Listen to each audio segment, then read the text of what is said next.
Iran Israel সংঘাত দীর্ঘস্থায়ী হলে জ্বালানি ও সার আমদানিতে কিছুটা সমস্যা হতে পারে বলে জানিয়েছেন অর্থ উপদেষ্টা ডক্টর সালেউদ্দিন আহমেদ।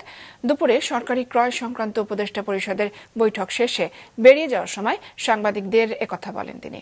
এরই মধ্যে এলএনজি এবং সার আমদানির ব্যবস্থা করা হয়েছে জানিয়ে উপদেষ্টা জানান, সামরিক সংঘাত দীর্ঘস্থায়ী হলে আমদানি করা পণ্যের দাম বেড়ে যাওয়ার সম্ভাবনা থাকবে।